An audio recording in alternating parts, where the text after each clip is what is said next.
Design केली तो Gerald डिकुना Goan architect आणि बाब माधव कामत कन्सल्टंट त्या दोगांय खातीर नेटान मातश्यो ताळयो वाजयात.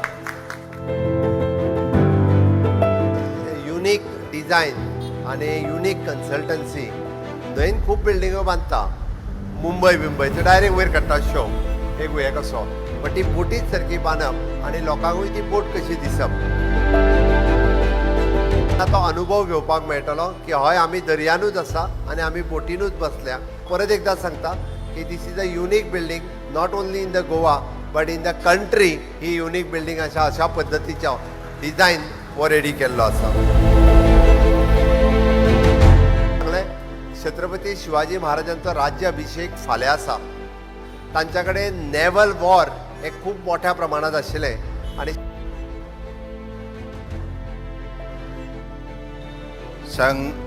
संगलंक कालजतलंक एवकर.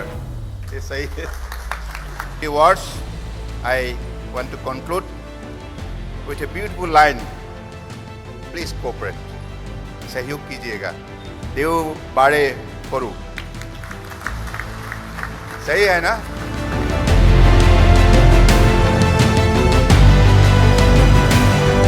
गोव्याच्या सागरी विकासाला नवी दिशा देणारा महत्त्वाचा टप्पा आज गाठण्यात आला. पणजी इथं नव्या कॅप्टन ऑफ पोर्ट्स टर्मिनल इमारतीचं केंद्रीय बंदरे, जहाज बांधणी आणि जलमार्ग मंत्री सर्बानंद सोनोवाल यांच्या हस्ते उद्घाटन करण्यात आलं. यावेळी मुख्यमंत्री डॉक्टर प्रमोद सावंत, बंदर मंत्री दिगंबर कामत आणि इतर मान्यवर उपस्थित होते. दसरा खासा करून ज्याने ही बिल्डिंग डिझाईन केली तो जेराल्ड डिकुना गोवन आर्किटेक्ट आणि बाब माधव कामत कन्सल्टंट त्या दोगांय खातीर नेटान मातश्यो ताळयो वाजयात. It is a unique design आणि युनीक कन्सल्टन्सी. कारण जेन्ना न्हंयन बिल्डींग बांदप आनी ती बी बिल्डींग बोटी सारकी बांदप. न्हंयन खूब बिल्डिंगो बांदता. मुंबय तर डायरेक्ट वयर काडटा शो एक हे कसो, पण ती बोटीच सारकी बांदप आनी लोकांकूय ती बोट कशी दिसप. म्हणजे इन लॉंग रन जर गोंयांत शाळेंतलीं भुरगीं येवन जर ह्या ऑडिटोरियमान बसली आनी हांगा जर एखादो फिल्म तांकां दाखयलो they will feel that we are in a sea. तांकां तो अनुभव घेवपाक मेळटलो की हय आमी दर्यानूच आसा आनी आमी बोटीनूच बसल्या. म्हणजे हाज्या खातीर ही बिल्डींग हांव परत एकदा सांगता की this is a unique building not only in the Goa but in the country. ही युनीक बिल्डींग अशा पद्दतीचो डिझायन हो रेडी केल्लो आसा. हांव हें सगळें सांगता आसतना मुद्दामून म्हणटलो की ज्या न्हंयनी गोंयचो इतिहास घडयलो त्योच न्हंयो आतां गोंयचें भविश्य घडयतली. हांवें कित्याक सांगलें, छत्रपती शिवाजी महाराजांचो राज्याभिषेक फाल्यां आसा. तांच्या कडेन नेवल वॉर हे खूब मोठ्या प्रमाणात आशिल्लें आनी छत्रपती शिवाजी महाराज पयले फावटी जेन्ना गोंयांत आयले तेन्ना ते दर्यांतल्यानूच आयिल्ले आनी कोलवाळ फोर्टाचेर. म्हणून हांवें म्हटलें तांकां गोंया खातीर म्हणजे बोट, न्हंयो आनी बाकीचो सगळो इतिहास हो तसो खूब पोन्नो इतिहास. फाटलीं 450-500 वर्सां म्हणजे Goa is a gateway for the world म्हणपाक काय हरकत ना. पोर्तुगाल ज्या पद्दतीन हांगासर आयले आनी ज्या पद्दतींतलो इन्फ्रास्ट्रक्चर हांगासर म्हणजे ज्या वेळार मुघलांनी आसतलो, छत्रपती शिवाजी महाराजांचे फोर्ट आसतले, पोर्तुगाल आसतले, तांच्यांनी म्हणजे नेवल इन्फ्रास्ट्रक्चर हो तेद्या वेळार रेडी केल्लो आनी ताज्या उपरांत सातत्यात म्हणजे इतर राज्याच्या पेक्षा एक स्टेप आमी फुडें आशिल्ले नेवल इन्फ्रास्ट्रक्चराच्या बाबतींत. आनी आज म्हणजे तो सेम हाजेर फुडें वयता आसतना कॅप्टन ऑफ पोर्टची टर्मिनल बिल्डींग आज आमी त्याच धर्तीचेर उक्तावण करता आसतना, कारण तिचे फावंडेशन स्टोन स्वर्गेस मुखेलमंत्री मनोहरभाई पर्रीकर हांच्यांनी घातले. मदल्या काळात आमच्या GSIDCकूय दिसलें ही जातली काय ना काय म्हणून, कारण मदीं फेजूच तशी आयली.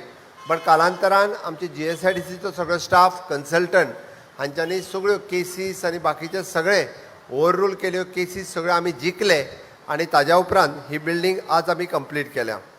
सुमारे 49 कोटी रुपयांच्या खर्चातून उभारण्यात आलेली ही अत्याधुनिक टर्मिनल इमारत गोव्याच्या सागरी क्षेत्रासाठी महत्त्वाची मानली जाते. जहाजाच्या संकल्पनेवर आधारित या इमारतीत आधुनिक सुविधा उपलब्ध करून देण्यात आल्यात. भविष्यात बंदर प्रशासन अधिक कार्यक्षम होण्यास मदत होणार आहे. उद्घाटनावेळी मुख्यमंत्री डॉक्टर प्रमोद सावंत यांनी मुरगाव इथं स्वतंत्र पर्यटन टर्मिनल उभारण्याचं काम सुद्धा सुरू असल्याची माहिती दिली आहे.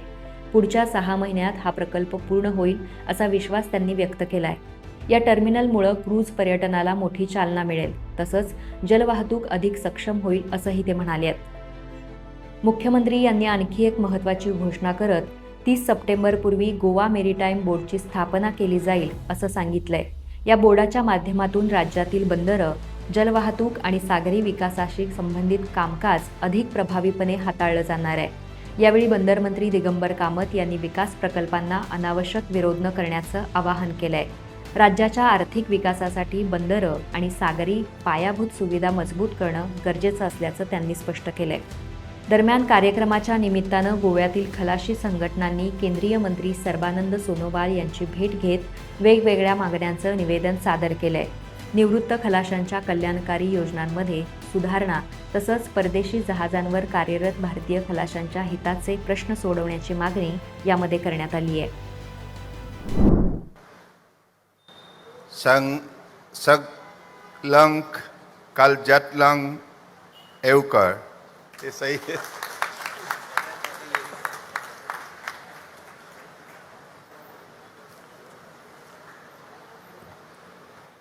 कोई गलत तो नहीं बोला ना?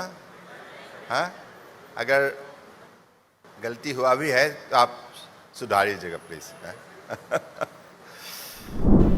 एकीकडे पर्यटन क्षेत्राचा विस्तार आणि दुसरीकडे सागरी पायाभूत सुविधांचे आधुनिकीकरण या दोन्हींचा संगम घडवून आणण्याच्या दिशेनं गोवा वेगानं वाटचाल करतोय. नव्या कॅप्टन ऑफ पोर्ट्स टर्मिनलच्या उद्घाटनामुळं राज्याच्या सागरी विकासाला निश्चितच नवी गती मिळणार अशी अपेक्षा व्यक्त केली जाते.